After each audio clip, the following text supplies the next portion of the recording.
Hai, apa kabar sahabat artikel view? Kali ini saya akan membacakan lanjutan alur cerita kisah CO muda berpura-pura culun.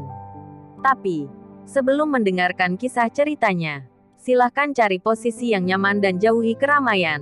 Dan jangan lupa pasang headsetnya. Dan inilah alur cerita kisah CO muda yang berpura-pura culun. Episode 316. Kisah CO muda yang berpura-pura culun. Saudara Sahrul, itu semua palsu. Bagaimana Anda bisa mempercayainya? Kauri tersenyum dan berkata bahwa rumor di Bandung tentang Ariel semuanya palsu. Andika sengaja mendistorsi meskipun ada beberapa fakta. Kebanyakan dari mereka adalah fitnah jahat oleh Andika. Jika bukan karena Andika, bagaimana mungkin Ariel diperlakukan sebagai sampah oleh seluruh Bandung? Sahrul memiliki ekspresi malu di wajahnya. Sebelum itu, seperti kebanyakan orang, dia mengikuti tren dan percaya pada rumor. Lagi pula, ada terlalu banyak orang yang mengatakannya dan dia telah mendengar terlalu banyak. Bahkan jika itu salah, itu mudah untuk mempercayainya. Ya, rumornya benar-benar menakutkan. Sahrul memandang Kauri, tangannya memegang Ariel, dan dia tampak sangat dekat. Sejauh menyangkut hubungan antara keduanya, bukan itu yang dikatakan dunia luar.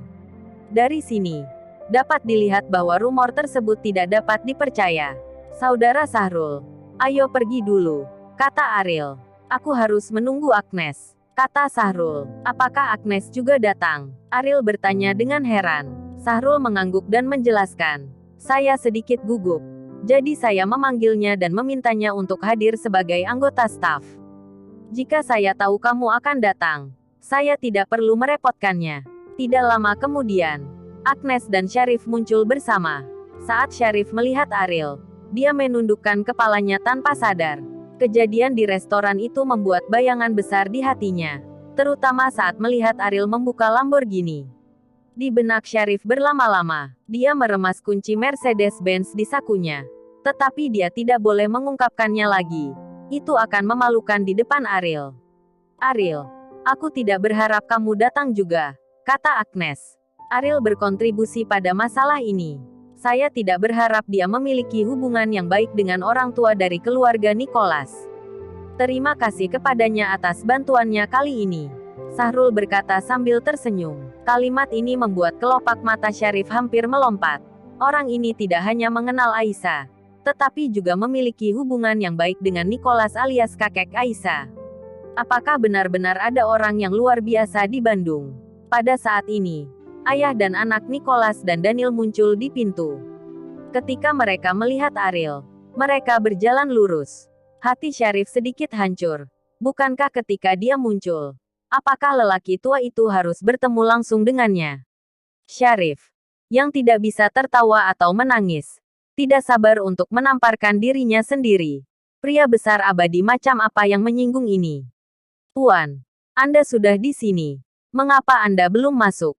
Nicholas berjalan ke arah Ariel dengan senyum di wajahnya. Meskipun cucu menantunya pasti tidak memiliki kesempatan, dia bisa menjadi milik Aisyah, saudara hari itu. Mengatakan itu suatu kehormatan. Menguasai. Kedua kata ini terdengar seperti petir di telinga Syarif. Dia adalah penguasa Nicholas. Meskipun Syarif tidak tahu apa itu, hubungan guru-murid telah membuktikan identitas unik Ariel. Syarif, yang kulit kepalanya mati rasa, diam-diam melirik Ariel. Untungnya, dia tidak peduli dengan dirinya sendiri. Kalau tidak dia akan berakhir menjadi abu. Ayo pergi, kata Ariel. Pada saat ini, Syarif tiba-tiba membungkuk dan berkata kepada Ariel. Ariel, aku minta maaf padamu atas apa yang terjadi sebelumnya. Ariel tenang dan tidak berhenti sama sekali. Pergi ke rumah klub. Syarif menghela nafas berat. Meskipun dia tidak tahu apakah itu berguna untuk mengatakannya. Tetapi jika dia tidak mengatakannya, dia akan selalu gelisah. Aku tidak menyangka dia begitu kuat. Aku benar-benar idiot sebelumnya, kata Syarif dengan menyesal melihat ke belakang Ariel. Agnes tahu karakter flamboyan Syarif. Dan dia hanya pamer di depan orang-orang yang tahu dia lebih buruk darinya. Siapa yang mengira dia akan menendang Ariel sebagai pelat besi? Dengan statusnya, dia seharusnya tidak peduli padamu, kata Agnes. Syarif tersenyum kecut. Siapa bilang tidak? Bagaimana mungkin pria besar seperti Ariel peduli dengan badut seperti aku? Di Clubhouse, semua orang terkenal di dunia bisnis Bandung semuanya telah tiba. Ketika mereka melihat kemakmuran Nicholas, semua orang menyapa. Dan ada juga beberapa orang yang mengenal Ariel.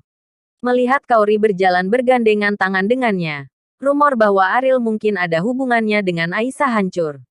Tentu saja. Mengapa Nicholas menghargai Ariel masih menjadi misteri bagi orang-orang itu? Amal akan secara resmi dimulai pada pukul 10. Mungkin prosesnya adalah pidato Nicholas dan pembicaraan Sahrul tentang situasi rumah yang penuh kasih saat ini alias panti asuhan. Ini adalah proses yang diperlukan. Bahkan jika Nicholas maju, mereka harus tahu seperti apa keberadaan rumah yang penuh kasih itu. Dan arti keberadaannya. Untuk apa? Sebelum itu, sesuatu terjadi yang membuat seluruh klub amal menjadi sensasional. Aula yang awalnya berisik tiba-tiba menjadi sunyi. Sangat aneh sehingga pin drop bisa terdengar. Hanya karena sosok merah muncul di pintu. Sepertinya dia bisa menekan penonton ketika dia muncul. Dan mata semua orang tidak bisa tidak bertaruh padanya. Ada banyak wanita berpakaian bangsawan di tempat kejadian. Pengaruh kehidupan di kelas atas membuat temperamen mereka berbeda dari orang biasa. Tetapi dibandingkan dengan sosok merah ini, mereka semua dibayangi dan membuat orang merasa malu. Ini, siapa ini? Sangat cantik tidak dapat digambarkan. Terlalu cantik, dan temperamennya seperti seorang bangsawan. Kapan Bandung memiliki wanita cantik seperti itu? Belum pernah sebelumnya. Aku pernah mendengarnya. Dalam desahan banyak orang, Melissa ditakdirkan untuk menjadi fokus penonton hari ini. Pada saat ini, pertemuan amal tidak lagi penting. Para pria di tempat kejadian lebih tertarik untuk mengetahui siapa dia. Di keluarga kaya mana dia dilahirkan. Dan apakah dia punya pacar atau suami? Kaori. Aku tidak memiliki mata yang menyilaukan. Dia, apakah dia Melissa? Lucy berkata tercengang. Meskipun dia dan Melissa sudah saling kenal selama bertahun-tahun.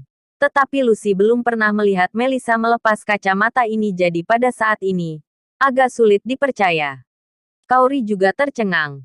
Melissa memberinya kesan. Dia selalu lembut. Tapi sekarang, dia seperti peri, cantik dan bergerak. Senyum di wajahnya membuat orang merasa seperti angin musim semi. Dan tanpa sadar dia akan sangat tergila-gila padanya. Aku tidak menyangka Melissa berdandan begitu indah. Setelah berbicara, Kaori melepaskan tangan Ariel. Berjalan menuju Melissa. Melihat ini, Lucy dengan cepat mengikuti. Ketika semua pria menatap Melissa dengan obsesif, hanya Ariel yang sedikit mengernyit. Kecantikan Melissa memang luar biasa. Tapi dia tiba-tiba muncul dengan cara ini. Apa yang ingin kamu ungkapkan? Mustahil bagi seseorang untuk mengubah dirinya sendiri tanpa alasan. Karena dia melakukannya. Dia pasti memiliki suatu dan tujuan. Dan tujuan ini membuat Ariel merasa sedikit salah. Ini seperti perubahan Melissa ditujukan padanya. Melissa, kamu sangat cantik. Kaori menghela nafas ketika dia berjalan ke sisi Melissa. Sudah lama saya katakan bahwa kamu dapat membuat sekelompok pria terpesona dengan melepas kacamatamu. Saya benar-benar melihatnya dengan benar, kata Lucy. Melissa tersenyum sedikit. Dengan bibir merah menunjukkan gigi putih. Senyum ini menyentuh pikiran sebagian besar pria yang hadir. Dan mereka berharap mereka bisa segera sujud di bawah rok delima Melissa. Kamu juga sangat cantik, kata Melissa. Di masa lalu, Kaori dikenal sebagai kecantikan nomor 1 di Bandung. Tetapi dibandingkan dengan Melissa, dia Kaori jelas kalah cantik. Tapi ini adalah teman seperti saudara perempuannya yang terbaik. Jadi Kaori sama sekali tidak cemburu. Sebaliknya dia sangat senang dan berkata, bagaimana saya bisa dibandingkan denganmu? Kamu adalah kecantikan sejati. Jika kamu mau berubah lebih cepat, aku tidak tahu berapa banyak pria yang mengejarmu. Belum terlambat. Lihat mata penuh nafsu pria itu. Pasti akan ada lalat di sekitar Melissa dalam beberapa saat. Lucy tidak menyembunyikan kecemburuannya. Tentu saja, kecemburuan ini tidak jahat. Dari saat Melissa memasuki clubhouse, dia tidak melihat pria lain. Dan baru kemudian dia melihat Ariel setelah mendengar apa yang mereka berdua katakan. Tidak masalah baginya bagaimana mata pria lain terlihat, karena pakaian brokatnya dikenakan untuk Ariel. Dia memiliki kecantikan yang membuat pria di seluruh dunia, tetapi dia hanya peduli pada Ariel. Sangat disayangkan bahwa Ariel, yang memiliki mata jernih, tidak hanya tidak menunjukkan godaan sedikit pun, tetapi malah mengerutkan kening. Tidak peduli berapa banyak pria yang menyukaiku, aku hanya peduli pada satu orang. Melissa berkata dengan gigih. Kauri dan Lucy tidak tahu siapa yang dimaksud Melissa. Dan mereka tidak akan pernah mengira bahwa orang ini adalah Ariel. Tentu saja hanya ada satu. Meskipun kamu cantik, kamu tidak dapat menemukan beberapa suami. Canda Lucy.